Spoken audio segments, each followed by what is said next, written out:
નમસ્કાર. શહીદ ભગતસિંહ પ્રાથમિક શાળા નંબર 42, વડવા વિજી ટોકીજ પાસે, ભાવનગર. ધોરણ 7, વિષય ગણિત, પ્રકરણ 4, સાદા સમીકરણ, જેનો આજે આપણે ચોથો ભાગ જોઈશું. ચોથા ભાગમાં આજે આપણે સ્વાધ્યાય 4.4 ગણવાનો છે, જેમાં પ્રથમ દાખલો: આપેલ પરિસ્થિતિ મુજબ સમીકરણ રચી તેને ઉકેલો અને અજ્ઞાત સંખ્યા શોધો. એટલે કે અજ્ઞાત એક્સ આપણે ગોતવાનો હોય છે. એમાં પ્રથમ એ, સંખ્યાના 8 ગણામાં 4 ઉમેરતા તમને 60 મળે છે.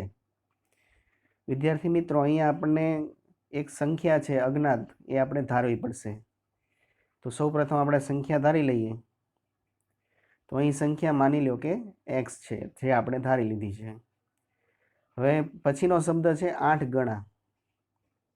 તો યાદ રાખવું પડે મિત્રો કે સંખ્યા આપણે એક્સ ધારી છે, જો એના ગણા કે તો તમારે એને એક્સની બાજુમાં લખવાના. અહીં 8 ગણા છે તો 8ને એક્સની ડાબી બાજુ લખવાના રહેશે, તેથી 8x થશે. હવે તેમાં 4 ઉમેરતા, તો 8xમાં 4 ઉમેરો એટલે +4. પરિણામ 60 મળે છે, તો પરિણામ 60 એટલે બરાબર કરીને 60. તો આપણું સમીકરણ અત્યારે એ બની ગયું કે 8x + 4 = 60, જે અહીંયા લખેલું છે. હવે સમીકરણ રચી પછી તેનો ઉકેલ શોધવાનો છે. તો ઉકેલ શોધવા માટે આપણે 8x + 4 = 60 તો આપણી પાસે છે જ. તો એનો ઉકેલ શોધવા માટે અહીં સ્ટેપ દર્શાવેલા છે. ડાબી બાજુ ચલની સરવાળામાં 4 છે. +4ને દૂર કરવા માટે તમે તેને જમણી સાઈડ લઈ જશો તો -4 થઈ જશે. તો જમણી સાઈડ લઈ જવાથી -4 થઈ જાય છે. તો 60માંથી 4 બાદ થશે તો 56 વધશે. 8x = 56. હવે એક્સને સૂત્રનો કરતા બનાવવો હોય તો તમને ખ્યાલ છે કે બંને બાજુ 8 વડે ભાગવું પડશે, જેથી 8 8 ઉડી જશે અને એક્સ છે એ અજ્ઞાત સંખ્યા આપણને મળી જશે. x = 56/8. 8ના ઘડિયામાં 56 ક્યારે આવે? તો 8 સત્તું 56. તો x = 7. તો અહીં તમને સમીકરણ પણ મળી ગયું છે, તેને ઉકેલ પણ આપણે શોધ્યો અને અજ્ઞાત સંખ્યા x = 7 પણ આપણને મળી ગયું છે. બી, સંખ્યાના 1/5 ભાગમાંથી 4 બાદ કરતા 3 મળે છે. ધારો કે સંખ્યા x છે. હવે પંચમાંશ ભાગ, જ્યારે ભાગ શબ્દ આવે ત્યારે તમારે હંમેશા ચલની નીચે જેટલામાં ભાગ હોય એટલામાં લખવાનો. અહીં પંચમાંશ ભાગ છે એટલે 5, એટલે કે x/5 થશે. અથવા સાદી રીતે કહીએ તો x નો 1/5 એટલે x × 1/5. પછી x નો 1 સાથે ગુણાકાર x જ થશે અને છેદમાં 5 એમને રહેશે. જો વિદ્યાર્થી મિત્રો અહીં x નો 1/4 ભાગ કીધો હોત તો 1/4 એટલે છેદમાં 4 આવત. તો એ પણ આપ સરળતાથી કરી શકો છો. હવે ત્યારબાદ એવું કીધું છે કે 1/4 ભાગ લઈ તેમાં 3 ઉમેરો. તો x/5 છે એમાં તમારે 4 બાદ કરવાના છે. તો 4 બાદ કરતા 3 મળે છે. તો 4 બાદ કરીએ તો x/5, એમાંથી 4 બાદ કરતા પરિણામ 3 મળે છે. પરિણામ 3 મળે એટલે બરાબરની નિશાની આવશે. x/5 - 4 = 3. હવે તેનો આપણે ઉકેલ શોધવો છે. x/5 - 4 = 3. તમે જાણો છો તે રીતે ચલની બાજુમાં જે કાંઈ પણ હોય પ્લસ માઇનસમાં તેને તમે જમણી સાઈડ મોકલી શકો છો. તો x/5 -4ને તમે આ સાઈડ મોકલશો 3ની બાજુમાં, જમણી બાજુ, તો -4 છે એ +4 થઈ જશે. તો 3 + 4 સરવાળો થઈ અને 7 આવી જશે. તો આપણને મળ્યું x/5 = 7. હવે અહીંથી xની નીચે 5 છે એને દૂર કરવા માટે બંને બાજુ 5 વડે ગુણાકાર કરી નાખીએ. ગુણાકાર શા માટે? તો કે ગુણાકાર કરવાથી 5 5 ઉડી જશે. તો x = 7 × 5, 7 × 5 = 35, જે આપણો જવાબ છે. તેથી અજ્ઞાત સંખ્યા તમને 35 મળશે. સી, જો હું કોઈ સંખ્યાનો 3/4 ભાગ લઈ, એટલે કે સંખ્યા માની લો કે x છે અને તેનો ભાગ એટલે તેના વડે ગુણાકાર એટલે 3/4 ભાગ, તો આને આપણે લખશું 3/4 x। તો આ પહેલું થઈ ગયું સંખ્યાનો 3/4 ભાગ। તેમાં 3 ઉમેરું એટલે +3, તો મને 21 મળે છે। તો બરાબર કરીને કેટલા મળશે? 21। ફરીથી સંખ્યાના 3/4 ભાગમાં 3 ઉમેરતા 21 મળે છે, જે અહીંયા લખેલા છે। હવે ડાબી બાજુ ચલમાં +3 છે ચલની સાથે, તો +3 ને દૂર કરવા માટે તમે જાણો છો તે મુજબ જમણી સાઈડ +3 છે એ જશે તો -3 થઈ જશે। તો 3x + 4/4 છે તેમાં +3 ઉમેર્યા છે, તેને તમારે જમણી સાઈડ લઈ જશો, 21માંથી તમે બાદ કરશો તો -3 થઈ જશે।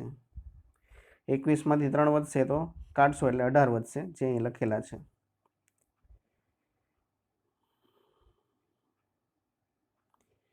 હવે 3x/4 બરાબર 18 છે, તો અહીંયા તમે શોર્ટકટ પણ રીત અપનાવી શકો છો। 3/4 છે તેનો વ્યસ્ત લેવાનો, તેના વડે ગુણી નાખવાનું। તો 3/4 નો વ્યસ્ત થશે 4/3, તો તેના વડે ગુણી નાખીએ તો 3 3 ઉડી જશે, 4 4 ઉડી જશે। તો x બરાબર 18 × 4/3, છેદ ઉડાડીએ 3 6 18 અને 6 ચોક 24, તેથી અજ્ઞાત સંખ્યા આપણને 24 મળી જશે। ડી, જ્યારે મેં સંખ્યાના 2 ગણામાંથી 11 બાદ કર્યા, સંખ્યા x લઈ લઈએ, તેના 2 ગણા એટલે 2x, 11 બાદ કર્યા, બાદ કરવા મતલબ કે માઇનસની નિશાની, તો પરિણામ 15 હતું। પરિણામ શબ્દ આવે એટલે બરાબર કરવાનું અને પછી જે પરિણામ મળે તે લખવાનું, એટલે 15 હતું। તો સમીકરણ આપણને મળી ગયું છે 2x - 11 = 15, એટલે કે સંખ્યાના 2 ગણામાંથી 11 બાદ કરતા પરિણામ 15 મળે છે, જે અહીં લખેલા છે। હવે આપ સૌ જાણો છો તે મુજબ -11 છે એ 15ની જમણી બાજુ જશે, એટલે કે 15ની બાજુમાં આવશે, એટલે કે +11 થઈ જશે। 15માં 11 ઉમેરો એટલે 26 થશે। 2x બરાબર 26। હવે x ને દૂર કરવા માટે બંને બાજુ 2 વડે ભાગી નાખીએ, તો 2 2 ઉડી જશે। x બરાબર 26/2, 26/2 એટલે 13, 13 દુ 26, જવાબ આપણને 13 મળી જશે। ઈ, મુન્નાએ તેની પાસે રહેલ નોટબુકના 3 ગણા 50માંથી બાદ કર્યા। સૌ પ્રથમ તો સંખ્યાના 3 ગણા એટલે 3x, તેને 50માંથી બાદ કર્યા। 50માંથી 3 ગણા બાદ થાય છે, એટલે 50 - 3x આવશે, 3x - 50 આવશે નહીં, તેને પરિણામ 8 મળ્યું। ફરીથી લઈ લઈએ, સંખ્યાના 3 ગણા 50માંથી બાદ કરતા પરિણામ 8 મળે છે, તો 50 - 3x બરાબર 8, એ આપણું સમીકરણ બની જશે। હવે 50 છે તેને જમણી બાજુ લઈ જઈએ તો -50 થઈ જશે, તો 8 - 50, નાની સંખ્યામાંથી મોટી સંખ્યા બાદ કરો એટલે ઋણમાં આવશે, 8માંથી 50 જશે એટલે -42। હવે માઇનસ માઇનસ છે એ બંને બાજુ ઉડી જશે અને 3 વડે ભાગાકાર, જેથી ચલ છે તેની બાજુમાં 3 છે તે ઉડી જશે। 3 3 ઉડી જાય તો 42/3 થશે, 14 તેરી 42, જેથી જવાબ આવશે 14।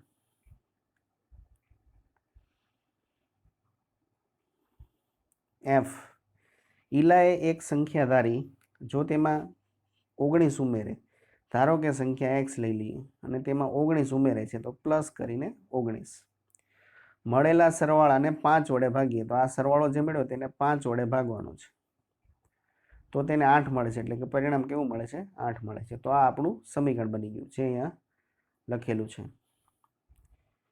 હવે તમે જાણો છો તે મુજબ અહીં 5 આપણને દૂર કરવા માટે 5 વડે ગુણવું પડશે, તો બંને બાજુ 5 વડે ગુણી નાખીએ, તો 5 5 કેન્સલ થઈ જશે, તો x + 19 બરાબર 8 × 5 = 40, જે અહીંયા લખેલા છે। હવે 19 ને તમે જમણી સાઈડ લઈ જશો તો 40માંથી 19 બાદ થશે, કારણ કે +19 છે એ નિશાની ફરી જશે, જમણી બાજુ જશે એટલે -19 થઈ જશે, 40માંથી 19 જશે એટલે 21 વધશે, x બરાબર 21। જી અન્વર એક સંખ્યા ધારે છે, ધારો કે એ સંખ્યા કઈ છે, એક્સ છે, તે સંખ્યાના 5/2 ભાગ એટલે 5/2 વડે ગુણી નાખીએ. 7 બાદ કરે છે તો -7, તો તેને પરિણામ 23 મળે છે. તો પરિણામ 23 એટલે બરાબર કરીને 23, તો x ગુણ્યા 5/2 એટલે 5/2 x જ થશે. -7 છે આ બાજુ જશે તો +7 થઈ જશે, તો 23માં +7 ઉમેરો એટલે 30 થશે. હવે અગાઉ આપણે જેમ કરી તે મુજબ 5/2 x છે, એમાં 5/2 વ્યસ્ત લઈ લઈએ તો x આપણને એકલો મળી જશે. 5/2 વ્યસ્ત એટલે ઊંધું કરવાનું 2/5, તો 2/5 વડે બંને બાજુ ગુણી નાખીએ. તો અહીંયા 5 5 ઉડી જશે, 2 2 ઉડી જશે એટલે x વધશે જે આપણે જોતો છે. જમણી બાજુ છેદ ઉડાડીએ, 5 6 30 અને 6 દુ 12, તો આપણો જવાબ આવશે 12.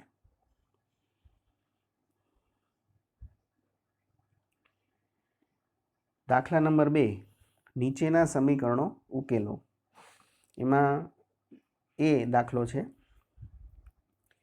શિક્ષકે વર્ગમાં વિદ્યાર્થીઓને કહ્યું કે સૌથી વધારે ગુણ મેળવનાર વિદ્યાર્થીના ગુણ સૌથી ઓછા ગુણ મેળવનાર વિદ્યાર્થીના ગુણના 2 ગણાથી 7 વધારે છે. તો સૌથી પહેલા વિદ્યાર્થી મિત્રો જે માપ વધારે હોય તે એમને એમ રાખો, ઓછું હોય તેને ધારી લો. તો ઓછું માપ તમને ખબર છે, સૌથી ઓછા ગુણ હોય એ ઓછું માપ છે, તો એને તમારે ધારી લેવાનું. ધારો કે સૌથી ઓછા ગુણ x છે, તેને 2 ગણાથી એટલે કે સૌથી ઓછા ગુણ છે તેના 2 ગણા કરો એટલે કે 2 વડે ગુણો થી 7 વધારે સૌથી વધુ ગુણ છે. એટલે સૌથી વધુ ગુણ એ કેવા છે, તો કે સૌથી ઓછા ગુણના 2 ગણાથી 7 વધારે છે. તો તમે જાણો છો સૌથી ઓછા ગુણ કેટલા છે, x ગુણ્યા 2 એટલે 2x, તેમાં 7 ઉમેરીએ એટલે +7, અને સૌથી વધારે ગુણ તમને આપેલા છે, છેલ્લે લખેલું સૌથી વધુ ગુણ કેટલા છે, તો કે 87 છે. તો આપણું સમીકરણ મળી જશે 2x + 7 = 87. 7ને તમે જમણી સાઈડ લઈ જશો એટલે -7 થઈ જશે, તો 87માંથી 7 જશે એટલે 80 વધશે.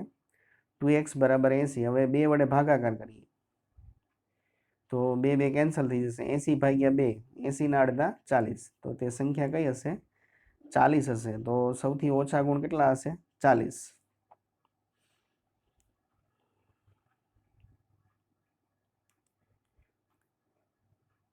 તમે આનો તાળો મેળવવો હોય તો તાળો પણ મેળવી શકો છો.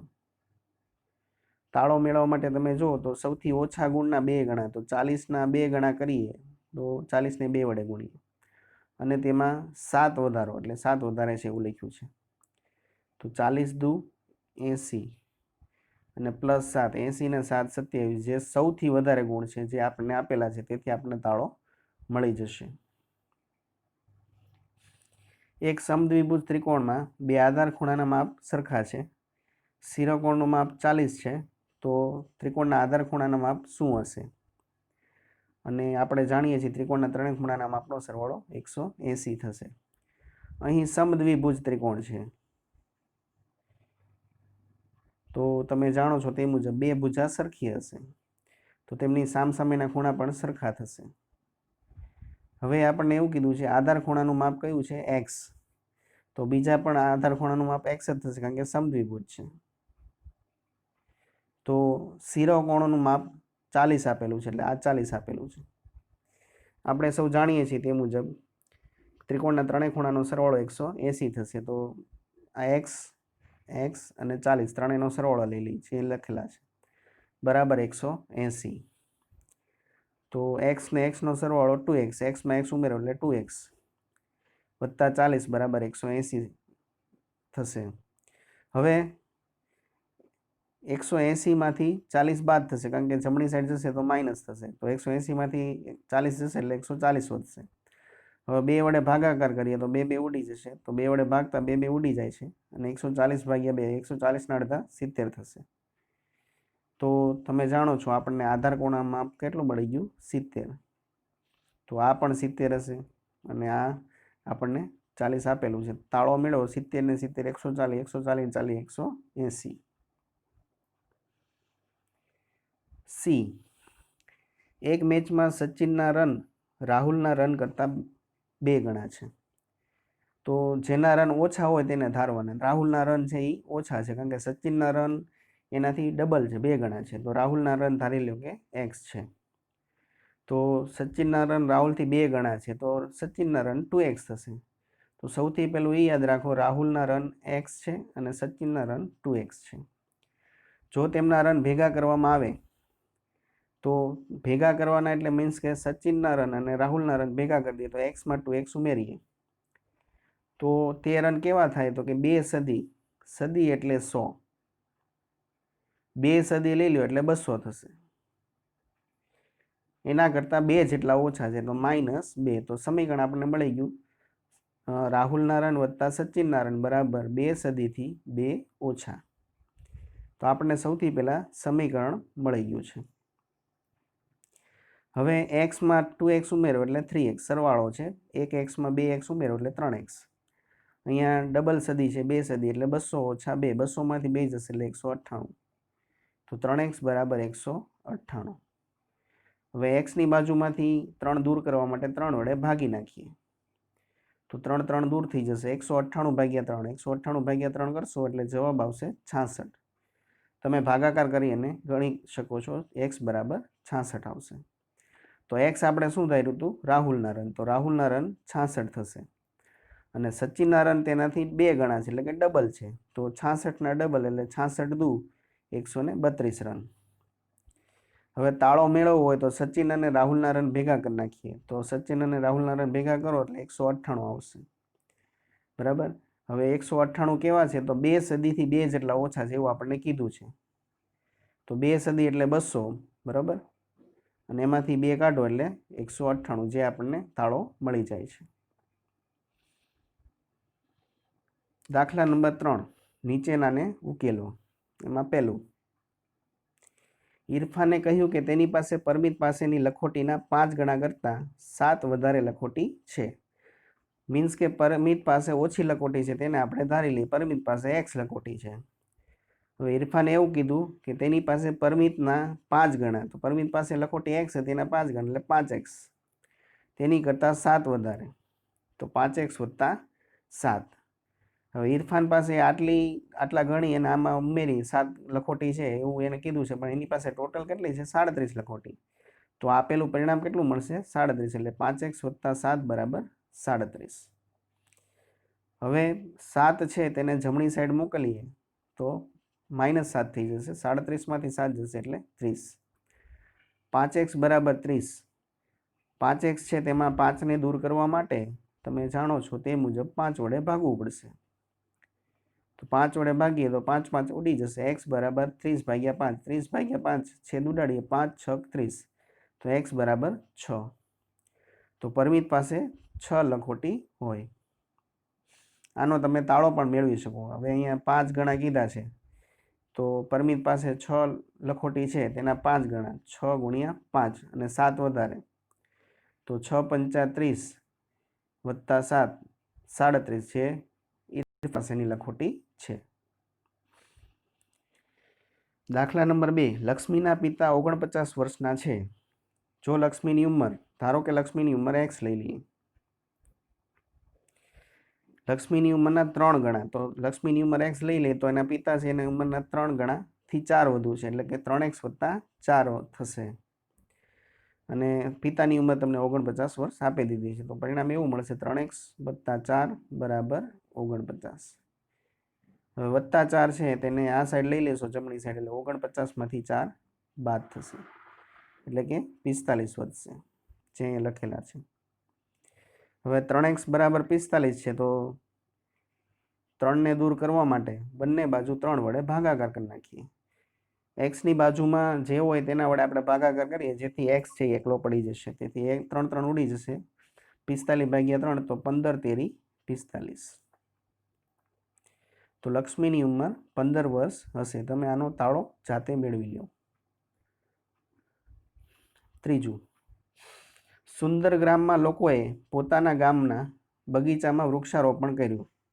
તેમાંના કેટલાક છોડ ફળના છોડ હતા અને ફળોના ન હોય તેવા છોડની સંખ્યા ફળોના છોડની સંખ્યાના 3 ગણા કરતાં 2 વધારે હતી. તો ફળોના છોડની સંખ્યા માની લો કે x છે. હવે ફળ ના હોય તેવા છોડની સંખ્યા આપણે વાક્યમાં આપેલું છે કે ફળોના છોડના 3 ગણા. તો ફળોના છોડના 3 ગણા એટલે ફળોના છોડ ગુણ્યા 3, 2 વધારે એટલે +2, અને ફળ ના હોય તેવા છોડ 77 છે એટલે બરાબર કરીને 77. હવે ફળોના છોડ x ધારેલા છે તો x ના 3 ગણા એટલે 3x, અને 2 વધારે એટલે +2 બરાબર 77, જે ફળો ના હોય તેવા છોડની સંખ્યા છે. હવે 2 છે તેને જમણી સાઈડ લઈ લ્યો એટલે 77 માંથી 2 બાદ થશે, +2 -2 થઈ જશે, 77 માંથી 2 જશે એટલે 75, 3x બરાબર 75. હવે 3 વડે ભાગાકાર તો 3 3 ઉડી જશે, 75 ભાગ્યા 3 ભાગાકાર કરશો તો 25 તેરી 75, તો x બરાબર 25. તેથી ફળોના છોડની સંખ્યા 25 હોય. દાખલા નંબર 4. તમને અહીં એવું કહેવામાં આવ્યું છે કે આ કોયડો ઉકેલો. તમને એક ઉખાણા સ્વરૂપે આપેલું છે જેને તમારે ઉકેલવાનું છે. તો રકમ જોઈએ. હું એક સંખ્યા છું, તો આપણે ધારી લઈએ કે ધારો કે સંખ્યા x છે. પછી એવું કીધું છે મારી ઓળખ જણાવો, એટલે તમારે એની ઓળખ જણાવવાની છે. મારા 7 ગણા લો, તો સંખ્યાના 7 ગણા એટલે 7x. તેમાં 50 ઉમેરો, તો એમાં 50 ઉમેર્યા તો 7x વત્તા 50. ત્રેવડી સદી, ત્રેવડી સદી એટલે 300, સદી એટલે 100, બેવડી એટલે 200, તો ત્રેવડી એટલે 300. 300 સુધી પહોંચવા માટે તમારે 40 હજી વધારે જોઈએ છે. તો તમે જાણો છો પહેલાં 7x લીધા, તેમાં 50 ઉમેર્યા, અને 300 સુધી પહોંચવા માટે હજી તમારે કેટલા જરૂર પડશે? 40 વધારે જરૂર પડશે. તો અહીંયા તમે 7x વત્તા 50 એમાં હજી 40ની જરૂર પડે ત્યારે તમે ત્રેવડી સદી સુધી પહોંચી શકો. અહીં 300માંથી 40 બાદ પણ કરી શકો, પણ પહેલાં આપણે સમજવા ખાતર 40 પ્લસ કર્યા છે, કારણ કે જરૂર 40ની હજી વધારે છે, જેથી તમે ત્રેવડી સદી સુધી પહોંચી શકો. તો સમીકરણ આ મુજબનું રહેશે: 7x વત્તા 50 વત્તા 40 બરાબર 300. હવે 40 છે એનો 50 સાથે સરવાળો કરો તો 90 થશે. 300માંથી 90ને બાદ કરીએ એટલે કે 90 છે એ પ્લસ છે, જેને જમણી સાઈડ લઈ જતા માઇનસ થશે. 300માંથી 90 બાદ કરતા 210 આવશે. તો 7x બરાબર 210. હવે xની બાજુમાં 7ને દૂર કરવા માટે બંને બાજુ 7 વડે ભાગાકાર લઈ લઈએ, તો 7 7 ઉડી જશે. તો x છે x બરાબર 210 ના છેદમાં 7.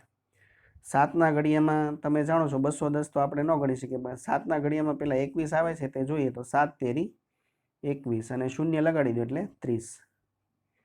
તો આ સંખ્યા કઈ હશે? 30. જે તમને ઉખાણા સ્વરૂપે આપેલી છે તે સંખ્યા કઈ હશે? 30 હશે.